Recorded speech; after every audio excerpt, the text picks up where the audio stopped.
Seamos bem-vindas, bem-vindos al Salmo 28, no día 28 de los 150 días con los salmos. Ese es el día 28, Salmo 28. Vamos a iniciar esse salmo. É um salmo que nos habla de um Deus que parece que não escuta, de um Deus que parece que não vê. Essa é a experiência de ser humano muitas vezes, não? Experimentar como que parece que Deus está ausente, como que Deus não me ouve, eu elevo minha súplica e dá a impressão que ele não me escuta. Y pero el mismo salmo después va a bendecir a Dios que lo ha escuchado, ¿no?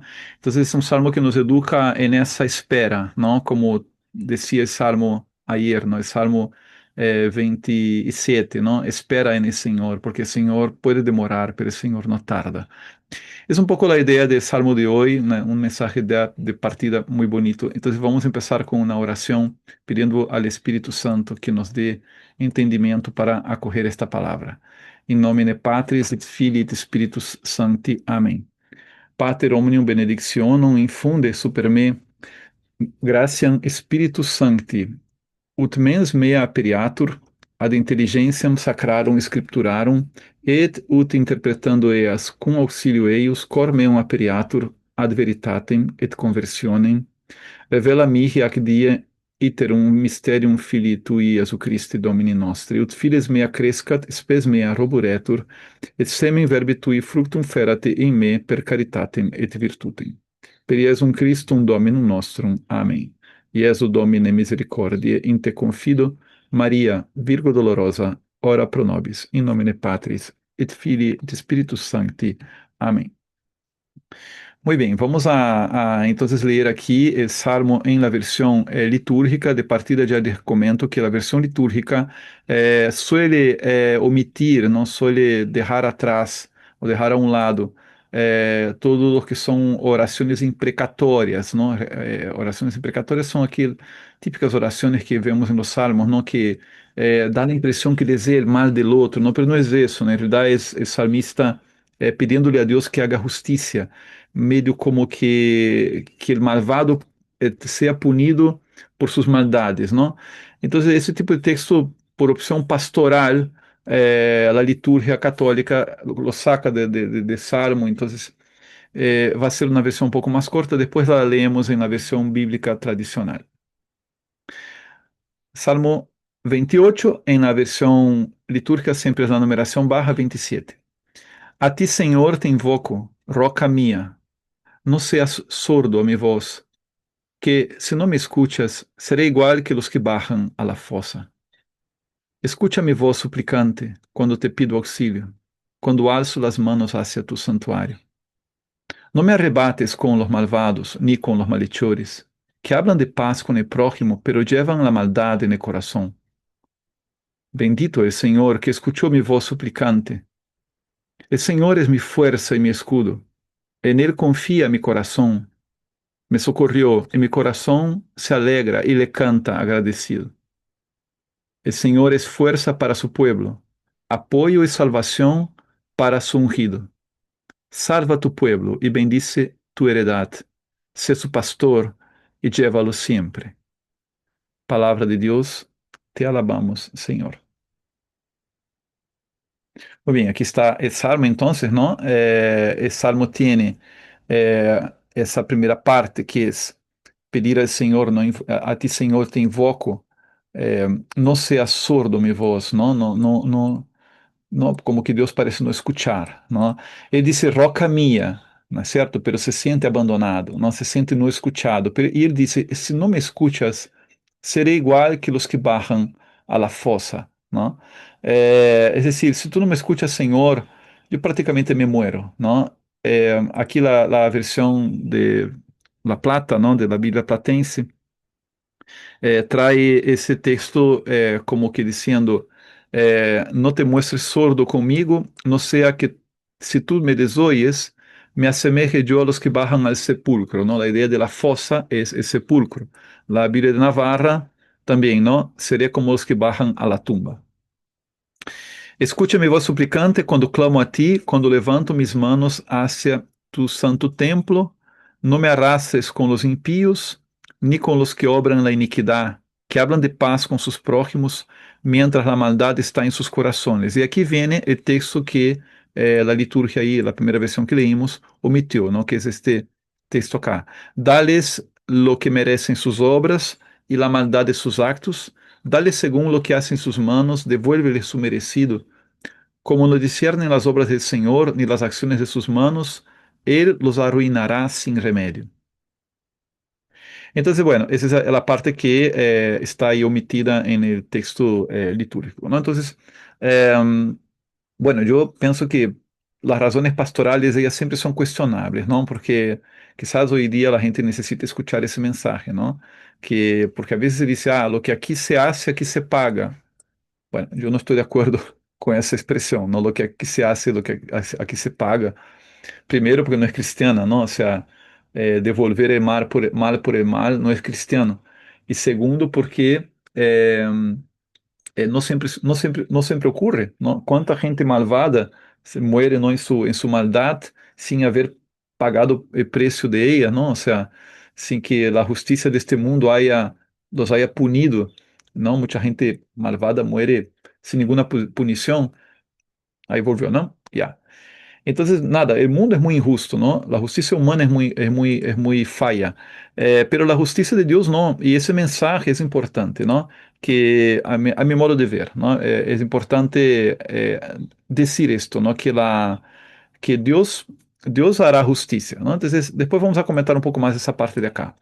Vamos entonces aqui a observar esse salmo passo a passo. Não? Primeiro, enquanto a unidades literárias. Não? Esse salmo tem, como sempre, aqui a primeira parte, a inscrição do salmo. É em si uma unidade literária, não? É de las mais cortas que há, não? Simplesmente diz de Davi, porque estamos no livro de los Salmos de Davi, el libro 1.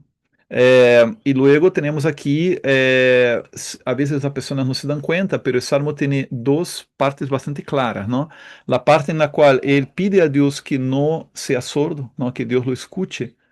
Esta versión acá es un poco diferente, dice, no te quedes callado, ¿no? Es una variante, vean. No te quedes callado. Las otras versiones que veíamos era que no seas sordo, ¿no? A mi súplica. Y acá es diferente, que no te quedes callado ante mí. O sea, que no seas mudo, ¿no? O sea, que Dios no sea un sordo mudo ante mí, ¿no es cierto? Y esa primera parte, ella va desde el versículo 1b hasta el versículo 5. Incluso aqui há uma imprecação, não é certo?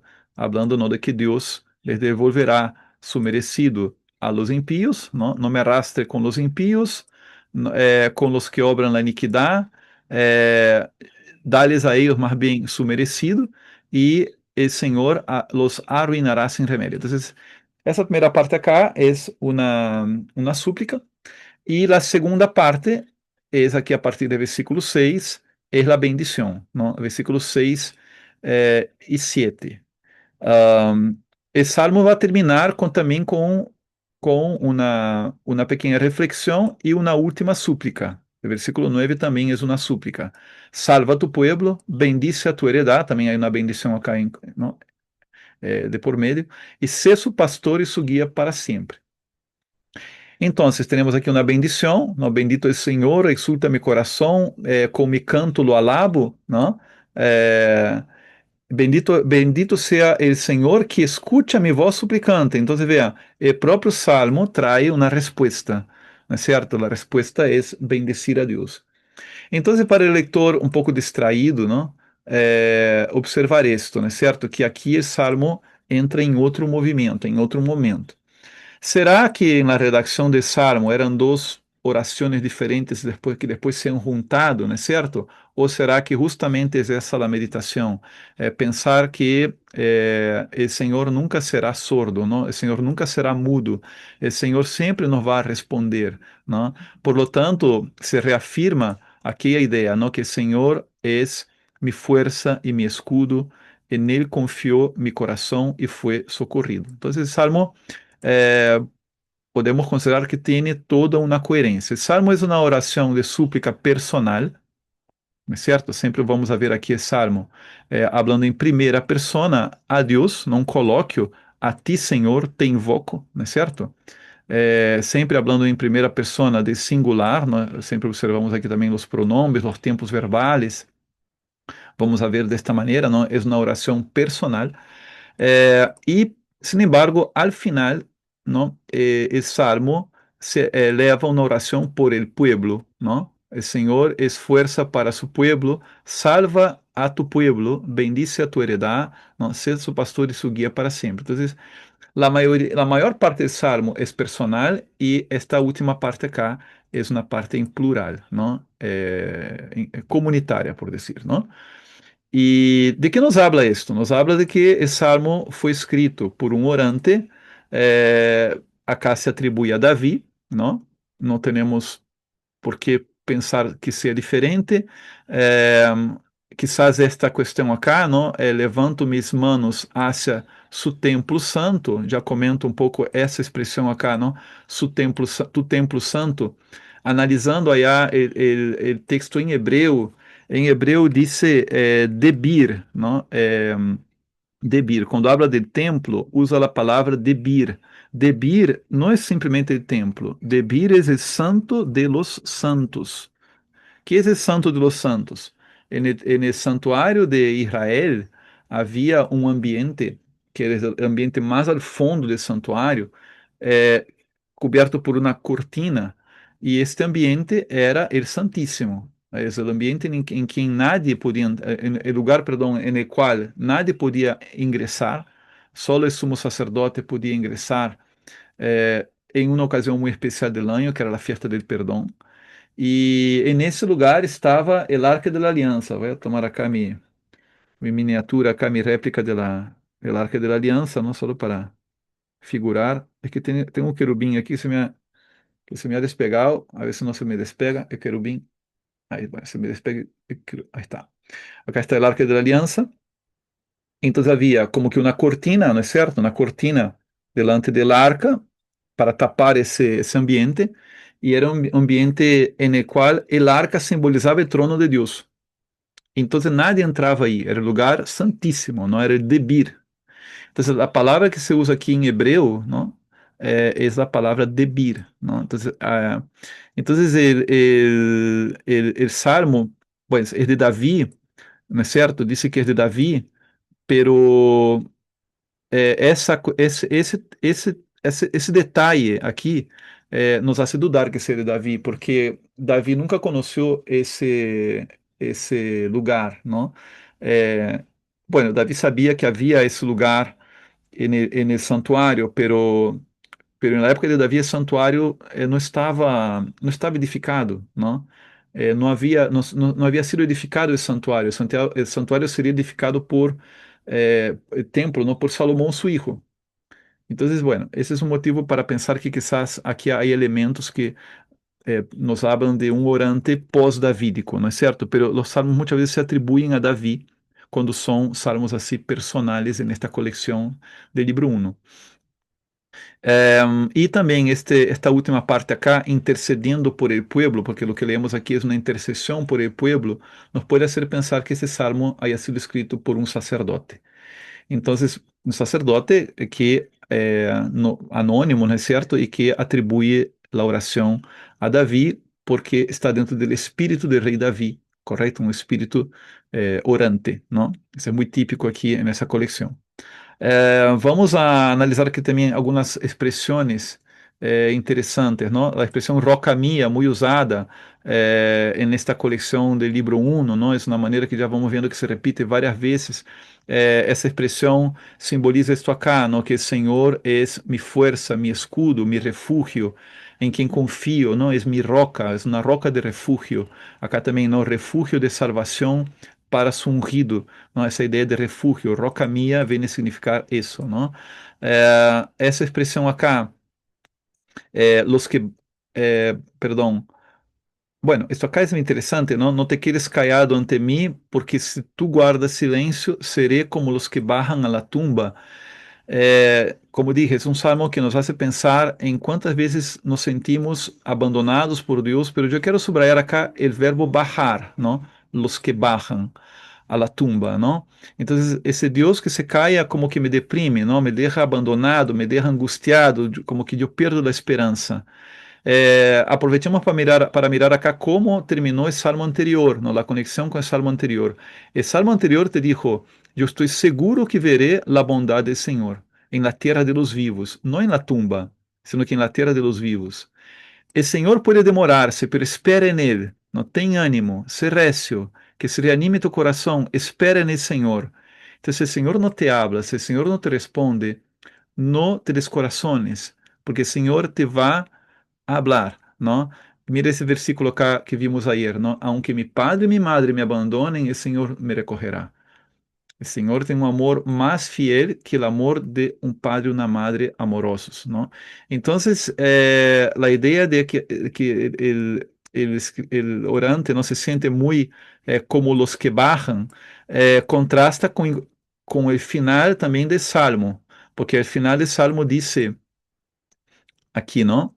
Eh, el Señor es mi fuerza y mi escudo, en Él confió mi corazón y fui socorrido. Exulta mi corazón, con mi canto lo alabo. Vea que aqui não se percebe muito bem, ele foi socorrido. Déjame mostrarles aqui a versão da Bíblia em grego, não? Versículo 7. Aqui, Salmo, aqui está.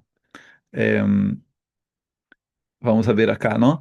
El Señor, mi auxilio y protector, en Él ha esperado mi corazón y he sido auxiliado, ha revivido mi carne e por voluntad mía lo reconoceré, ¿no? Entonces, así, me ha revivido, me ha auxiliado, me ha revivido, y yo quería mostrarles aquí el último versículo. En el último versículo dice, salva a tu pueblo y bendice a tu heredad, y apaciéntalos y levántalos por siempre. Entonces, eso es lo que quería mostrar también, ¿no? El Salmo comienza hablando de los que él se siente como los que bajan, él es auxiliado, él es recogido, y el Señor lo levanta, ¿no es cierto? Nos hace pensar em quando uno se cai e uno não logra levantar solo, uno alza os braços, o Senhor vem e te recorre e tu eres levantado, não? Bem que interessante essa ideia, essa dinâmica, não, que há nesse salmo. Incluso acá também, não, no versículo 2, escucha la voz de mi súplica quando te suplico, quando levanto mis manos hacia tu templo santo, ¿no? Entonces la idea de que yo mismo estoy levantando las manos, el Señor me está recogiendo, el Señor me está levantando a mí que me siento muy hacia abajo, ¿no? Que me estoy sintiendo como que bajoneado, ¿no? Deprimido, angustiado. Entonces es un salmo bien bonito en ese sentido para meditar nesses momentos em que nos sentimos descorazonados. E complementa o salmo que vem antes, não é Salmo 27, não é Salmo 28, a sequela de Salmo 27, lo complementa, vai terminando aqui com uma exultação, não? Com um canto de alabança, que dá passo ao seguinte salmo, o Salmo 29, que veremos amanhã, é um salmo de gran alabanza, não? Nuevamente aqui a alabanza que inclui também a criação, não? A natureza, eh, que habla de la majestad divina, não? Como o Salmo 8, como o Salmo 18, que estivemos também vendo anteriormente, não? São salmos que têm essa beleza, não? Que é a alabanza não solamente del hombre, sino que de todo o que Deus criou. Vamos a ver acá outros elementos. Pues, eh, sobre los impíos, ¿no? Los impíos, los que obran la iniquidad, ¿no? Iniquidad significa falta de equidad, ¿no es cierto? Falta de justicia. Hablan de paz, pero mientras la maldad está en sus corazones, pues aí eu creio que isso é uma hipocrisia, não é certo? Hablam de uma coisa, mas em seu coração há outra. Quanta gente não é assim hoje em dia também, não? Que habla de paz, não, etc., pero no fundo, em seu coração, há muito rencor, muita maldade, muito ódio, não? Muita divisão. E essa é a hipocrisia que Deus é capaz de ver em los corazones de los hombres. Deus que sondea, Deus que escruta los corazones, como estivemos vendo também em salmos anteriores. E esse é o Deus que juzgará a los hombres, ¿no? A los hombres que cometen iniquidad y que además no discernen las obras del Señor, ¿no? La falta de discernimiento, no discernen ni lo que el Señor hace, ni tampoco discernen las acciones de sus propias manos. esta gente sem discernimento, não? Com falta de discernimento. Aqui, versículo 5, é muito interessante este elemento da falta de discernimento. Acá, na versão em grego, diz: não han puesto atenção, não?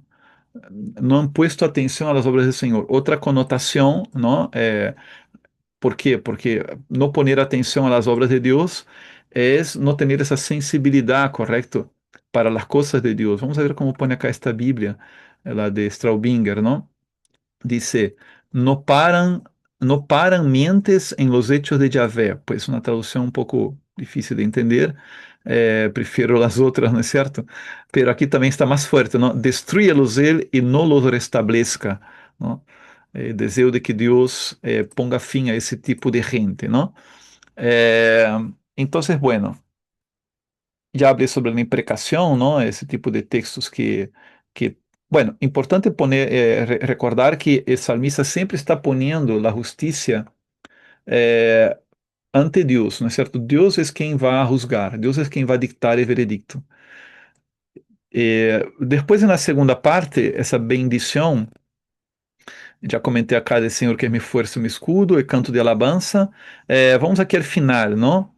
Aqui também hay na variante de tradução, no versículo 8, diz: Senhor es fuerza para su pueblo, refugio de salvación para su ungido. Es decir, en esta versión acá, el ungido, ¿quién es el ungido? El rey, ¿no? En el Antiguo Testamento es el rey.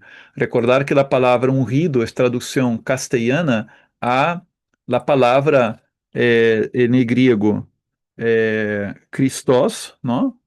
Christos, que significa ungido, e em hebreu, Mashiach, ¿no? Mashiach, que também podemos dizer Messias, Christos, podemos dizer também Cristo, ¿no? Es el ungido, y Cristo es el rey, ¿no? Y el rey se refugia, se salva en Yahvé, ¿no? El Señor es fuerza para el pueblo y refugio de salvación para el rey. Pero no es así como está en la Biblia en griego. Na Bíblia em griego diz o seguinte: El Señor es fuerza para su pueblo y protector de los actos de salvación de su ungido. Es outra coisa, ¿no? Deus protege os actos salvíficos del rei, não? O rei atua salvando, não? Lutando, salvando, não é certo? Rescatando. Ele é um líder guerreiro, e essas restas salvadoras del rei, del ungido, são protegidas por Yahvé, não? Por esse Senhor. Outra coisa também que é de diferença acá, não? En el texto de la Biblia Navarra, dice aqui al final, sé su pastor y su guía para siempre. Está pidiendo a Dios que Él sea dos cosas, ¿no? Pastor y guía. La versión en griego no pide a Dios que Él sea, pide a Dios que Él haga, ¿no? Que Él apaciente y que Él levante al pueblo para siempre, ¿no? Entonces, outra coisa, outra ideia, não? Claro, acá que ele apaciente es que ele seja pastor, não? Pero acá que ele guie, não, é que ele levante o pueblo por sempre. Quizás também pueda interpretarse como quem guia, não? Como quem guia hacia arriba, não? Pero são detalhes, variantes interessantes, não? Y bueno, vamos ahora a pensar aqui. Já hemos hablado de muito contexto histórico e literário, vamos a hacer análisis canônico, vamos a ver acá como a palavra ilumina este salmo. Pues já comentei que Roca Mía é uma designação para falar de Deus, e em salmos anteriores já lo explicamos, não? É paralelo que isso tem também com outros textos.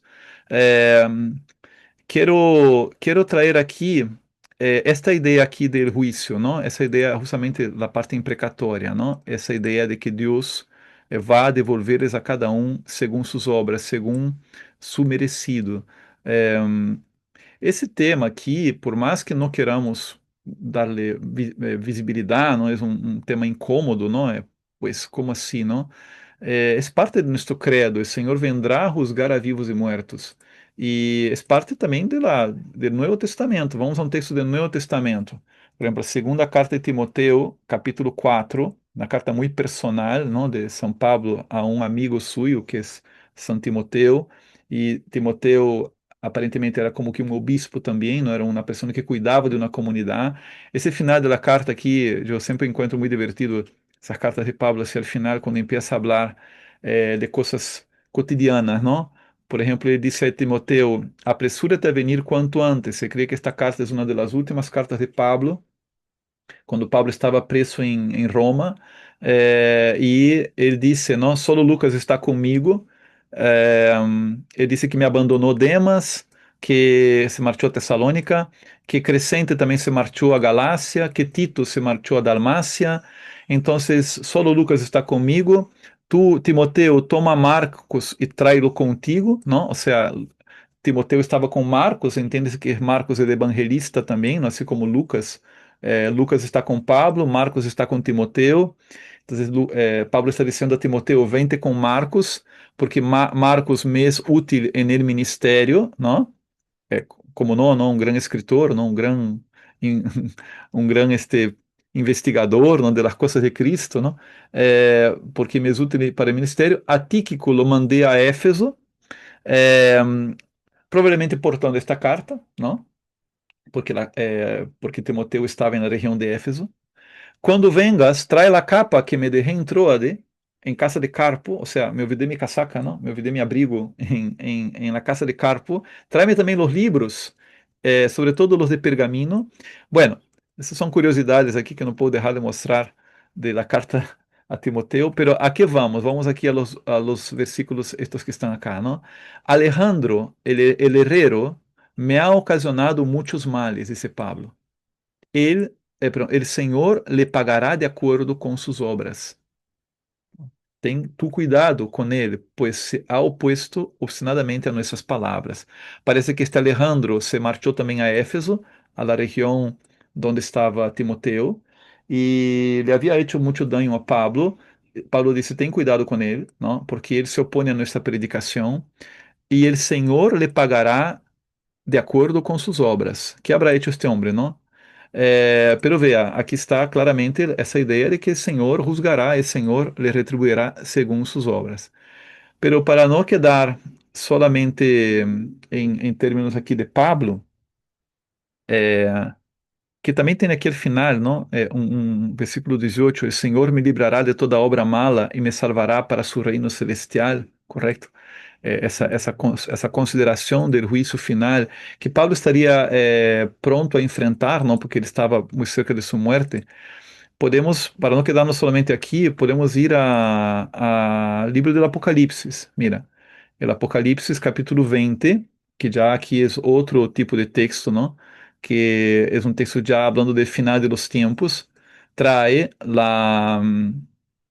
la idea, ¿no? Del juicio final en la visión de Juan. Un ratito que estou preocupado aqui com a hora. Não, nós estamos bem de tempo, não? Sim. Dice así, ¿no? Capítulo 20, del 11 al 15. Mira esse texto tão interessante, o título acá dice: Juízo final sobre vivos e mortos. Dice o texto: vi um gran trono blanco e al que estava sentado en él, ¿no? Bueno, só isso nos hace pensar que ele viu o trono de um rei, ¿no? Quem se senta em um trono? El rei, ¿no? Es Dios, es Yahvé, pero aqui representado como um rei, ¿no? Sentado em seu trono. Ante sua presença huyeron tierra e cielo e não deixaram nenhum rastro, es decir, se acabou o mundo, não? Huyeron tierra e cielo significa que o mundo se terminou, não? Mas abaixo dirá: vi um cielo nuevo e uma terra nueva, pois o primeiro cielo e a primeira terra desapareceram e o mar já não existe, não? Então, está falando acá de fim do mundo e de juízo final, não? E vai dizer: vi a los muertos, grandes e pequenos, estou acá, em pé ante o trono, e foram abertos os livros, que será este livro, não? Então, foram abertos os livros. Também foi aberto outro livro, o livro de la vida, ¿no? Então, temos os livros e o livro de la vida. E os muertos foram juzgados por lo que estava escrito em los libros, según sus obras. É decir, os livros simbolizam a história de cada um, ¿no? Lo que cada um ha hecho está registrado, Deus lo tiene grabado, ¿no? Então, Dios juzgará según las obras de cada uno. El mar entregó los muertos que había en él, la muerte y el Hades entregaron los muertos que habían en ellos, es decir, se aparecieron delante del trono todos los que murieron en la tierra y en el mar, y fue juzgado cada uno según sus obras, ¿no? Entonces la muerte y el Hades fueron arrojados al estanque de fuego. Esta es la muerte segunda, el estanque de fuego. Todo el que no figuraba escrito en el libro de la vida era arrojado al estanque de fuego. Entonces el estanque de fuego simboliza el infierno, ¿no? El lugar de la muerte, el lugar del abismo, eh, la segunda muerte, ¿no? Porque la primera muerte es la muerte en este mundo que ha pasado, ¿no? En esta tierra cielo que ha pasado, pero la segunda muerte es ser arrojado en el estanque de fuego. Y todo el que no figuraba en el libro de la vida era arrojado allí. Entonces, ¿qué sería el libro de la vida? El libro de aquellos que son los que se salvarán, ¿no? De los santos. Bueno, um texto acá interessante para ver que essa ideia de que Deus vendrá a juzgar a vivos e mortos e que retribuirá a cada um segundo suas obras, não é uma ideia que pues devemos assim nomás omitir, não? O hecho de que esté omitida por razones pastorales en el texto litúrgico não significa que já não vale, não. Vale bastante. E Jesus mesmo no Evangelho disse coisas parecidas, não é certo? Então, entender isto, não? Outro elemento interessante acá sobre estes que pagarão por suas maldades é que eles não têm discernimento, não? É, me gusta essa tradução, parece que é uma palavra muito rica. Podemos pensar aqui em la condena de los profetas a um pueblo que não conhece a Deus, que não tem sua mente puesta em Deus, não é certo? Acá, por exemplo, essa tradução põe assim, não? Não puesto sua atenção às obras de Deus. Não? É, e, por lo tanto, não discerne, não discerne nem suas próprias ações. Gente que não reflexiona, gente que se lleva por seus impulsos, por suas paixões, não pensa se há bem ou mal, e, por lo tanto, não lhe importa cambiar o mal por el bem e chamar al mal bem e al bem mal, não? Então, por exemplo, o profeta Isaías começa seu livro, mira, Isaías capítulo 1. Vejam como começa a visão que tuvo Isaías, não? A profecia de Isaías, capítulo 1, versículo 2. Aqui, versículos 2 e 3. Comencito do livro de Isaías. Escuchen cielos, tierra, presta oído, ¿no? Justo el Apocalipsis hablaba, ¿no? De cielo y tierra, ¿no? O sea, todo el mundo entero escucha, pon atención a esto, que ha hablado el Señor. Hijos crié y eduqué, pero ellos se rebelaron contra mí. Conoce el buey a su amo, y el asno el pesebre de su dueño, pero Israel no conoce, mi pueblo no discierne. E aí ele vai começar a dizer os ais, não? Ai, nação pecadora, e por aí vai, não? A condena de Israel. Não? Por quê? Começa o livro de Isaías com esta afirmação: Mi pueblo não conoce, mi pueblo não tem discernimento. Hasta el buey sabe onde está su amo. Hasta el asno sabe onde está el pesebre. Pero mi pueblo não sabe onde estou. Mi pueblo no me conoce. Mi pueblo no hace, no discierne cuáles son mis obras. Entonces, ese texto siempre me pareció muy impactante, ¿no? El texto de Isaías, como comienza su profecía, ¿no? Entonces, el texto allá de Salmo, ¿no? Habla mucho de esto, ¿no? De la falta de discernimiento. Outro elemento também que podemos considerar aqui enquanto análise canônico, vamos aqui ao final del Salmo, não? Déjame volver ao Salmo, Salmo 28, não? Aqui ao final do Salmo, quando diz, sé su pastor e guia para sempre. Já hemos leído o Salmo 23, ¿no? El Señor es mi pastor, nada me falta. Hemos hablado mucho sobre essa figura del pastor. Es una figura de realeza, ¿no? Es como decir, sé nuestro rey, ¿no? Rige nuestra vida, apacienta nuestra vida, ¿no? ser nuestra guía, ¿no? Levanta-nos, leva-nos hacia adelante, ¿no? Hacia arriba.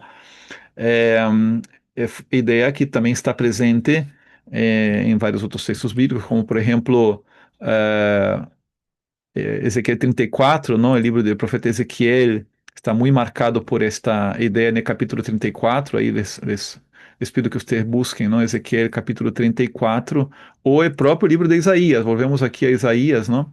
Capítulo 40, barrando um pouquinho o versículo 11, veja, apacienta. Está hablando de Dios, ¿no? Miren, el Señor Dios viene con poder y su brazo le somete todo. Miren que trae su recompensa y su premio va por delante. Apacienta su rebaño como un pastor. Lo congrega con su brazo. Lleva los corderillos en su regazo y conduce con cuidado a las que están criando. E isso Jesus lo dirá também, não? Em capítulo 15 de Lucas, Lucas 15, não?